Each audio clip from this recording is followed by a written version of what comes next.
Il y a un magamsa va ça devant la caméra. Il faut que balola muno. On peut qu'il sa moto sans le savoir.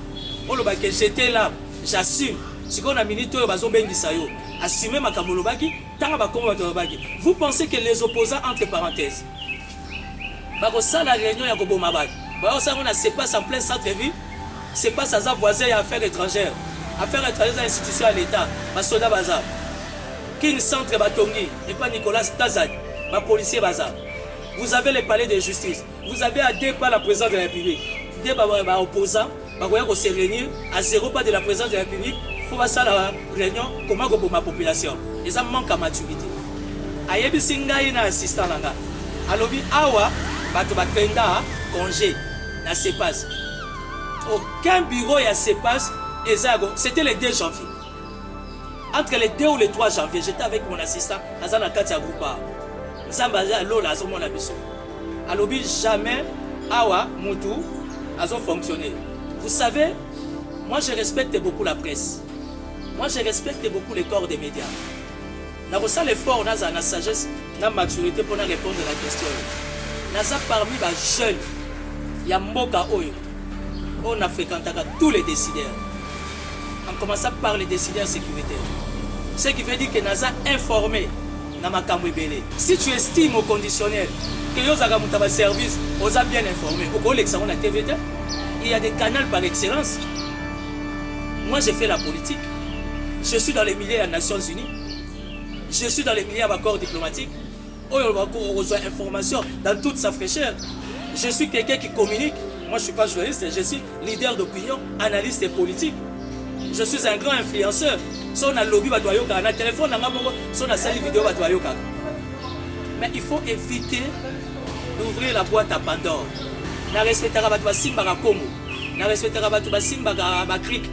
Na respecter la sala à Brique. Mais malheureusement, si on a bon à l'équipe de facilité, à l'équipe de inate, à l'équipe de formation moroté, à se retrouver dans la presse, allez-y comprendre les dégâts. Donc, aux réponse.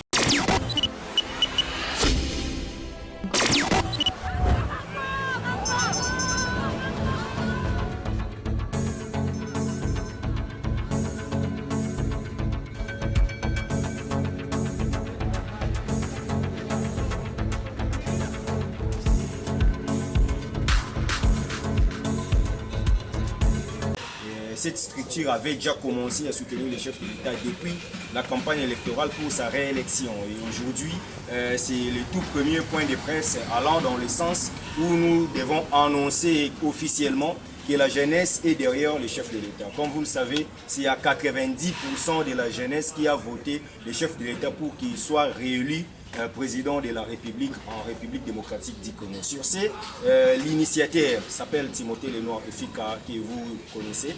Il va tenir ses points de presse en guise de vous mettre au parfum de ce qui est prévu, notamment les consultations qui seront tenues du 18 au 19. Donc, dans son speech, il va nous expliquer. Et puis, après le message du fond, nous allons céder la place aux actualités. Donc, vous allez poser toutes les questions ayant trait à l'actualité. C'est ainsi qu'on va vous répondre pour mettre au parfum. Une demande seulement, que travaillons dans la confraternité pour que cela soit une réussite. Merci et je passe la parole à hôte de la journée. Très chers amis, bonjour. Je suis Monsieur Lenoir Efika Timothée. Je me suis surnommé l'homme du désarmement. C'est pour des raisons spirituelles. Les amis m'appellent Koimoban Elombe. Et entre les amis dans les milieux politiques, ils m'ont surnommé les paraclés des Fachi. Si je vous ai invité, c'est pour que la presse et moi, ou encore la presse et nous ayons le temps d'échanger. Mais je crois que notre discussion se passera en frangala. Quand je dis frangala, vous comprenez. Pour ne pas dire lingala facile. Ça veut dire français, lingala. Donc je suis entièrement à votre disposition par rapport à ces mots que Ndaï Nagoyebi Sabino n'a pas réaction à Bino. Directement, d'abord je commence par formuler mes vœux les meilleurs. Il y a 2024, c'est une année nouvelle qu'on a commencé et na mukolo lelo, lelo samedi le 40e. Le 13. Lelo samedi le 13. Et le 13 déjà c'est significatif. Les amis et moi, on avait jugé bon de communier avec vous la presse. Raison, il y a communication à Bisso et Longona Bino et Zani. Depuis la campagne, il faut rendre un mot effectif à partir de comment vous appelez, il y a publication provisoire et cours constitutionnel le 31 décembre 2023. Alors, il nous a eu une idée. Il y a qu'au vendre entre jeunes, il y a qu'au créer les fronts de jeunes pour les sursauts patriotiques. Tout ça, entre parenthèses, FGSP Fachi 20. Et aujourd'hui, Bisso, jeunes, dans le cadre du sursaut patriotique, Topesi Fachi 20 comme il y a champion. Nous ne voulons pas faire les discours comme tout le monde. Nous ne voulons pas être dans le populisme. Nous ne voulons pas être dans le sensationnalisme. Mais nous estimons qu'aujourd'hui, République démocratique du Congo, ils en ont besoin d'un sursaut patriotique. Pourquoi sursaut patriotique? Parce que quand il y a eu les élections, on nous a aligné des candidats de l'étranger. Quand il y a eu des élections, on nous a aligné des candidats au bassin de double et triple identité. Alors, tout ça, ça nécessite un sursaut. Dans les cadres, il y a quoi accompagner le champion Bisso qui à 90%, Bisso jeunesse congolaise, d'une manière générale, on a voté Fachi. Et le front de jeunes pour les sursauts patriotiques, FGSP, Bar Fachi 20, Toye, Kosenga na Mukonzi ya mboka, awa toye na mode, ya ba discours te, awa toye na ba mode te, nous, au boyete. Awa nous voulons faire les choses à notre manière et simplifier les choses. To sali front wana pour na kosenga na Mukonzi ya mboka deux choses. La première des choses, c'est que tozo zela après prestation et serment. Par rapport à respect à la texte, à la loi, il y a la République démocratique du Congo, il y a que chef d'État, il faut former un formateur. Et nous attendons que l'informateur a eu une couche à jeunesse. Parce que ce que je sache, un formateur sera toujours accompagné de 2-3 adjoints. Mais nous voulons que l'informateur a eu une jeunesse. Je ne parle pas de la jeunesse, il y a pire petit, il y a pire vieux. Il y a pire petit à Fachi. Il y a pire petit, il y a Jean-Pierre Bemba. Il y a pire petit, il y a Vital Kamere. Non. Ici, nous parlons d'une jeunesse choisie par la jeunesse. Je sais qu'il y a beaucoup de mouvements de jeunesse. D'ailleurs, c'est la raison majeure pour essayer que beaucoup soit date, il y a consultation à la jeunesse. Et de deux, nous demandons au chef de l'État qu'il y ait un quota de 25%. Dans le cadre du gouvernement, il y a deuxième mandat, il y a jeunesse. Tobima qui n'a pas à Moï, Tobima qui n'a pas à Moula dans la province, nous avons voté Fachi. Et j'estime que au redevabilité oblige. Donc, le chef de l'État a besoin de nous. On a répondu à son appel. To PCA 73%. Et Bissopé, tout ça c'est dans la Mukonzamboka. Et que 25% à côté de la jeunesse, ils allaient respecter. Ceux qui ont maman, ils allaient respecter. Ceux qui ont des personnes vivant avec handicap, ils allaient respecter. Pourquoi pas la jeunesse dans son entièreté, ils allaient pas représenter. Ça veut dire, si au conditionnel, nous aurons 45, nous aurons 50 ministres, mais ça l'a été, tous à la tête à 10, 15 ministres, où ils sont jeunes, il y a toute tendance profonde. Pourquoi pas qu'on a un ministre de la jeunesse, où ils sont un ministre de sport, où ils sont sous maître à judo, ils sont sous maître à karaté, ils sont sous un champion, il y a handball, ils sont champion, il y a basket. Vous comprenez? Le ministère du tourisme. Et puis le ministère des affaires foncières. Et ça, le ministère me refait beaucoup à jeunesse. Parce que jeunesse, avec la modernisation, partout dans le monde, ça veut dire qu'on ne peut pas vendre n'importe où. Le ministère local de l'urbanisme et habitat. Il faut donner à des jeunes qui ont beaucoup d'énergie, qui ont beaucoup d'idées. Vous comprenez? Nous ne voulons pas de la jeunesse, il y a pire petit. Mais nous voulons une jeunesse, on va se consulter, Même mémorandum n'est pas chef de l'État. Et chef de l'État, comme étant père de la nation, à Salinini, à Kokisi Posa, il y a Genèse. Donc, l'objet de cette rencontre est là. Je n'ai pas besoin de me répéter les mots. Pour votre information, il y a une création, il y a front de jeunes pour les sursauts patriotiques. FGSP, Fachi 20 en sigle. Pour retourner à son statut, règlement, oui.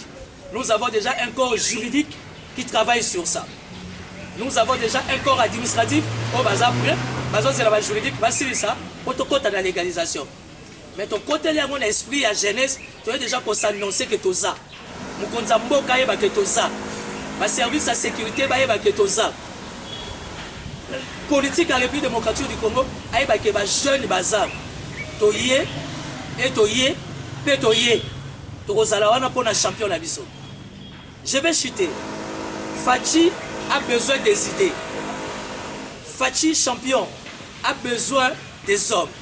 Nous, le Front des jeunes pour les sursauts patriotiques, nous avons des idées pour mettre à disposition du chef et nous avons des hommes. Nous sommes les hommes, nous sommes là. On ne peut pas accepter en plein 21e siècle, 3e millénaire, Tata Moro Toye Baye, excusez-moi, toko ta la guerre, na baboti biso pour politique et tata mezarate. Azalaki na Kasavu, ayena Mobutu, ayena Mouze, ayena Raïs, les lois elles se sont affatis, on est comme il dit mon mabé. Et ça va tout le monde en fonction en Bogo depuis na zaga na coupé. Tina komi na CEO, tina komi na Silisi, tina komi na université, tina bandi vie professionnelle, 21 ans dans les milieux politiques, tata wana zalaka en fonction. Ça veut dire que nous ne donnons pas la chance à notre République.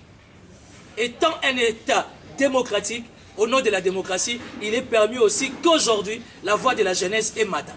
Fachi a besoin des idées, il a besoin des hommes. Bisso, le Front des jeunes, pour les sursauts patriotiques, Toyeli Fachi, idée, et puis Omango, Bisso Yoktoza. Pour Toza va graduer, Toza va licencier, Toza va coopérer, Toza va chayer, donc Bisso Nyoso, Toye. Voilà, c'était ça mon mot. Et là je suis, ou encore nous le Front, nous sommes entièrement à votre disposition. Alors, Motuna Nanga est allé tout comme la vidéo mon coup tambola par téléphone à Bissot, comme on a été des confrères à pour matali insécurité ils allaient comme ça pour la boca à Bissot ba réunion pour y ça ma côté ba côté yiki na kati na mboka na Bissot et tant que makambo ni ça makato mona ka ba utiliser ka mingi ba jeune on a ko bimisa bango ko ça makambo na alors yo zali moto yo tepeli sona yo likolo ya ba jeune na message wana ko tambola malgré tout la libé ba ne passer pas ba démentir information wana mais na maïnyo sona ça makaso ki makambo ko ça ba bazo la jeunesse ba ko bimisa bango yo lobali yo ko totalisa na ba jeune nyonso et na kati ya makambo yo ko ça otali ba jeune est-ce que bande ko pe bombe ba ni sika na bango demi tuna wana na bande ko ya agene bandeko oyo babetaka noir. D'abord pour commencer, c'est une infraction. À part d'abord du fait qu'ils ont d'abord plaisir, ils ont infraction. Et puis de deux, bandeko par-dessus tout, ils sont humains. Ils ont besoin d'un encadrement. Ils ont besoin des gens qui vont braquer attention par Nabango. Baza Batou. Yango na tobani na biso moko jeunesse intellectuelle, topoti sa racine et puis toboye ba comment récupérer parce que la carte il y a front des jeunes de sursaut patriotique. Nous sommes en train de constituer des départements. Nous avons des jeunes très dynamiques, responsables. Au Bagoki tapé à niveau wana, il y a C. Nous d'abord dans à tous les niveaux. Nous avons un master à Ngouba, nous avons un master à Siré, nous avons un master à Bombe. Malgré que nous avons un Bombé, parce que la poitrine nous avons un Bombé. Et donc, au fur et à mesure que nous avons Bango, nous avons récupéré Bango. Nous avons un assistant à Ngai, à Zana 4 délégation à les deux. Je suis allé me renseigner la CEPAS pour la location. D'abord, pour commencer, on n'a trouvé personne. CEPAS, tu as sécurité. Il y a G-Forest, G4. G4, félicitations. Et la meilleure agence, il y a Gardinage en République démocratique du Congo. J'ai vu ça au Grand Katanga. J'ai vu ça dans Congo central, j'ai vu ça partout dans ma province. Donc, G-Forest, G4, et la meilleure agence, il y a gardiennage, il y a sécurité. Ayebi singa ina assistant langa. Alobi awa bato bakenda congé na CEPAS. Aucun bureau ya CEPAS ezago. C'était le 2 janvier. Entre le 2 ou le 3 janvier, j'étais avec mon assistant Azana Katia Groupa. Nzamba lola azo mona biso. Alobi jamais awa mutu azo fonctionner. CEPAS a ko reprendre Moussala le 8 janvier. Mais d'après le communiqué de CEPAS alobi que non, opposant à Salaki réunion le 6. Certainement, c'est une réservation qui a été faite bien avant. Vous savez, moi je respecte beaucoup la presse. Moi je respecte beaucoup les corps des médias. Nous avons l'effort, nous avons la sagesse, la maturité pour répondre à la question. Nous avons parmi les jeunes, il y a Mboka Oyo. On a fréquenté tous les décideurs. En commençant par les décideurs sécuritaires. Ce qui veut dire que nous avons informé dans ma Kamwebele. Mais il y a l'élégance, il y a l'éthique, il y a la discipline, il y a le savoir-faire. Les questions sécuritaires, on ne les traite jamais devant caméra. Les services de sécurité ont besoin de journalistes, ont besoin de sirènes, ont besoin de Banangouba, dans tous les services de l'État, il y a tous les services privés, les services de sécurité, parce que nous sommes un État. Nous devions être sécurisés et protégés. Si tu estimes que on va entrer dans le service, on a besoin de la show de la télévision, qui ne sait pas que les opposants sont mécontents, qui ne sait pas qu'à tout moment, les opposants peuvent boutiquer quelque chose, je ne certifie pas. Mais qui ne sait pas aussi que nous sommes un État. Il faut la sécuriser dans le service, il faut la protéger dans le service. Donc, si tu estimes au conditionnel que nous avons un service, on a bien informé, il y a des canaux par excellence. Moi, j'ai fait la politique. Je suis dans les milieux des Nations Unies. Je suis dans les milieux des accords diplomatiques. On reçoit information dans toute sa fraîcheur. Je suis quelqu'un qui communique. Moi, je ne suis pas journaliste. Je suis leader d'opinion, analyste et politique. Je suis un grand influenceur.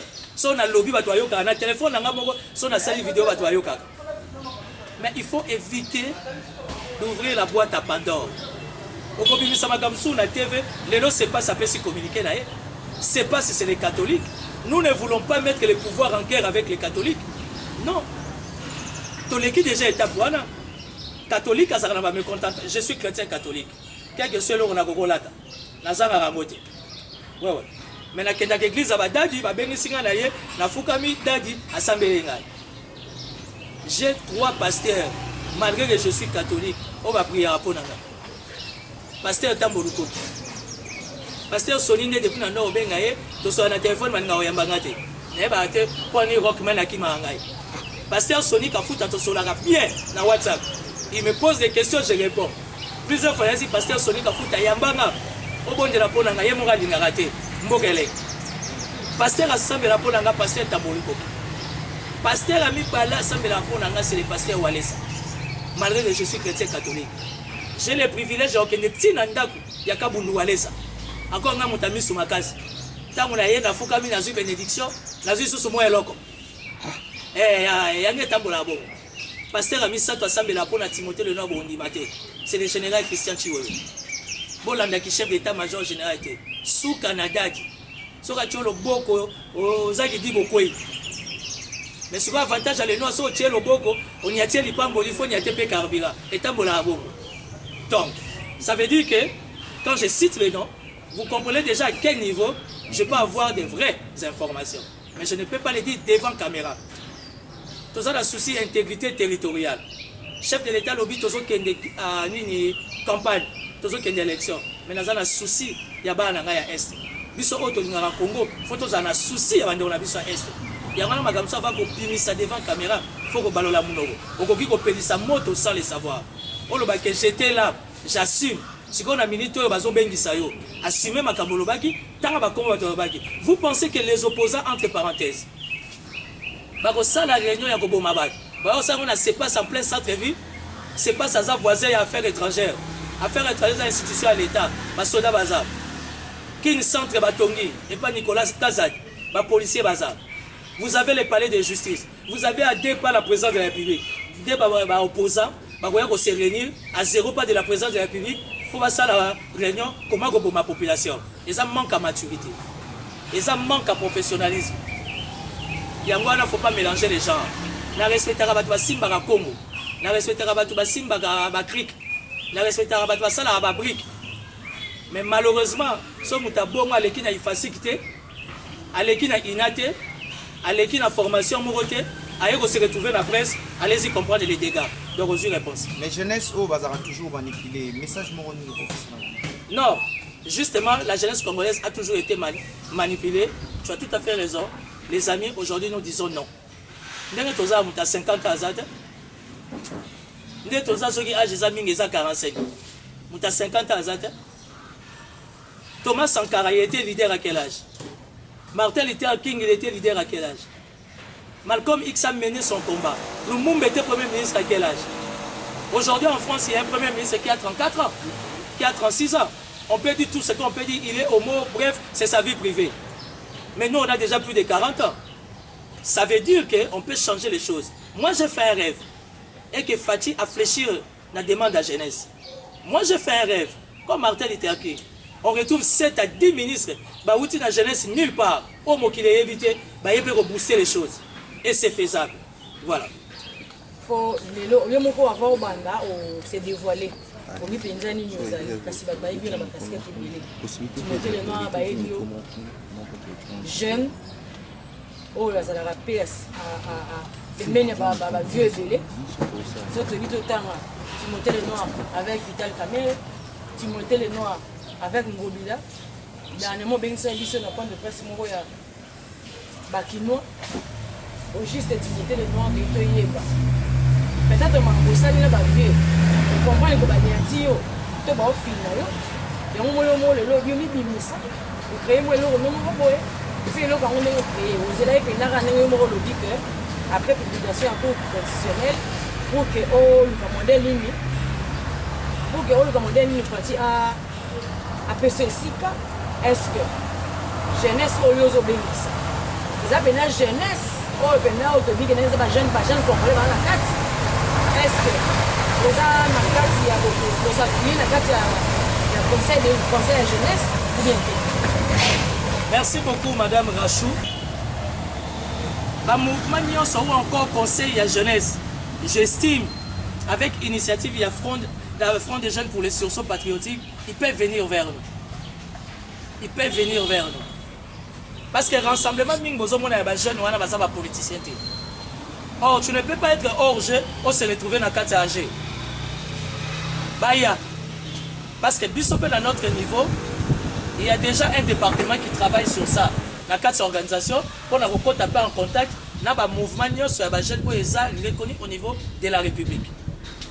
Raison pour laquelle, comme disait, comment on appelle, comme disaient les modérateurs, on a profité au travers la question à Mme Rachou pour dire que jeudi, le 18 janvier, dans ce passe, il y a un rassemblement de jeunes. Au plus Tobeng ici, rien que ma comité. Ça veut dire le comité des étudiants, le comité de jeunes entrepreneurs, le comité des mouvements associatifs, le comité des jeunes des partis politiques. Ça veut dire aujourd'hui, au Lingo Lingate, notre front, ils ont soutenu évidemment le chef de l'État, notre champion, et puis Fathiaza, chef de l'État, il y a pouvoir. Fathiaza, chef de l'État, il y a tous les Congolais, y compris évidemment les opposants. Parce qu'à tous les opposants, à tous les pouvoir aux Anan, aux Aga Congolais. Alors, biso ba jeune Toyanan. D'ailleurs, on refait la parenthèse moi rapidement. Nazana regret Makasi, la plupart des jeunes au bazan en opposition, bazan très efficace, malheureusement va postuler. Pour la nini entre guillemets à niveau opposition, ba papa va memi ba jeune na loyenge, ba jeune va postuler électoral va besoin telenga na karaboui. Ça c'est une maladie que le front des jeunes va combattre. Et dans le cadre des sursauts patriotiques, tu peux être un opposant jeune, tu as des ambitions, tu as le droit de postuler. Tu peux être un opposant jeune. Dans le cadre d'un gouvernement démocratique, tu as le droit d'être nommé. Il y a un peu de combat là-dessus. Et ça la tête que Lingi va nommer jeune opposant, il faut pas tout un leader. Non. Le service, il y a la République. On est accompagné de jeune, malgré qu'il est de l'opposition, mais il est dynamique. Pourquoi ne pas couper ses fonctions? C'est ça notre combat, madame. Alors, le vendredi 19 janvier, toujours à Cepas, à partir, il y a évidemment 9h jusqu'à 16h. nous invitons les comités. Il y a l'église des réveils. La comité de l'église kimbangiste. Il y a l'église des musulmans. Il y a l'église orthodoxe. Les mouvements citoyens. Comment vous appelez ça? Il y a le comité, il y a la jeunesse, il y a l'église. Nous invitons aussi le comité d'association à Quado. Association, il y a la maçon, il y a la maçonnerie. Tu es la révision. Mais comité ya ba maçon ba tongaranda, comité ya ba menuisier, comité ya ba charpentier, comité ya ba nani ba vendeur ambulant. Vous voyez, parce que toute cette jeunesse là a constitué une force autour de Fachi pour que Fachi a bénéficié de la deuxième mandat. Timothée Lenoir a pire petit Angobila. Timothée Lenoir a pire petit à Vital Kamere. Timothée Lenoir a pire petit à Lingeti. Timothée Lenoir a pire petit à Nani. Comment vous appelez? Il y a Nicolas Kazali que j'aime beaucoup l'appeler tonton Nico. Timothée Lenoir a pire petit, il y a officier supérieur, patron de la sécurité. Au finish, Timothée Lenoir a pire petit à la République. Parce que Batouana Nyon sont diriger la République. Soko Lingo Kende, il faut Zalana Bango. Mais cela ne nous empêche pas aux Zalana Bango, Bisso Beto à l'initiative Nabiso, où ils ont joué génération Nabiso. Parce qu'il faudra qu'on se le dise. Notre génération est sacrifiée. Pourquoi ils ont sacrifié? Parce qu'on est tout le temps derrière la vie. Ok, demain, plutôt aujourd'hui, avec la vision des Fachi, avec l'état d'espoir Mukonzamboka, Bisso jeunesse et toutes les couches, on peut être unis. Bisso Beto Zwanzela na Bisso, le plus important, c'est aider la République à aller de l'avant. Merci, monsieur le modérateur, très chers amis de la presse, Bande Konanga, pardon, Yabassi Amibali, merci d'avoir répondu à notre invitation. Ce qu'il faut éviter dans la vie, non? Bisso jeunesse à l'élo. Il y a 2024 que tous à nous. Parce que 2 vaut mieux que 1. Donc, merci. Tu peux suivre nos numéros, il y a contact. Les journalistes, c'est beau faire traverser le numéro de contact. Et ça, appel normal. Pour monter à la l'aise dans sa communication. Et ça, appel à WhatsApp.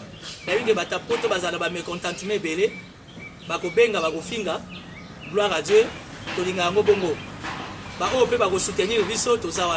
Nous sommes au plus 243 97 433 99 99. Nous sommes au plus 243 97 433 99 99. Le Front des Jeunes pour les Sursauts Patriotiques, FGSP, Fachivet en sigle, organise ou encore appelle la jeunesse à 2 jours de consultation, de 10h à 16h. Donc, Moutalwagi, c'est pas ça qu'à 17h à Kosi, c'est pas ça qu'à 16h. De 10h à 16h. Jeudi 18 janvier, on va recevoir rien que les comités. Le comité des étudiants, le comité des jeunes entrepreneurs, le comité des mouvements associatifs et le comité des jeunes des partis politiques. Vendredi 19 janvier, toujours à CEPAS, de 10h à 16h, on va faire violence. D'ici lundi, vous aurez encore la confirmation, il y a un message.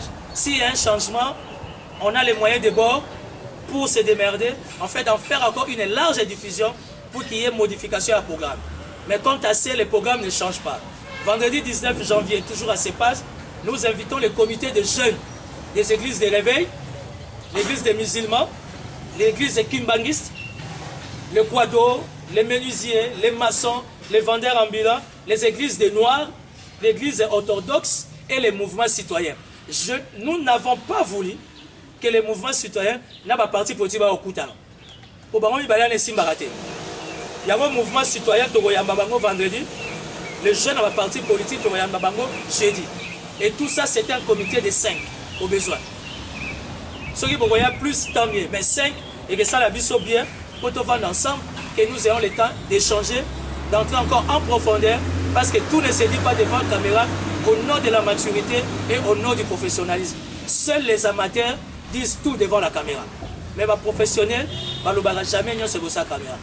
Donc, Front des jeunes pour les sursauts patriotiques, Tozanan. Mikolo, tu as un système Tozanan. Au moins, Bisso, Tozanan. Le roi champion à Zanan, Bisso Tozanan. Ça veut dire jeunesse, Tozanan. Dans le cadre de Rozalanan, il faut se retrouver dans le gouvernement. Dans le cadre de Rozalanan, Donc il faut se retrouver et pas informateur. Parce que la qualité de l'informateur va définir la qualité du Premier ministre. La qualité du Premier ministre va définir la qualité de notre gouvernement.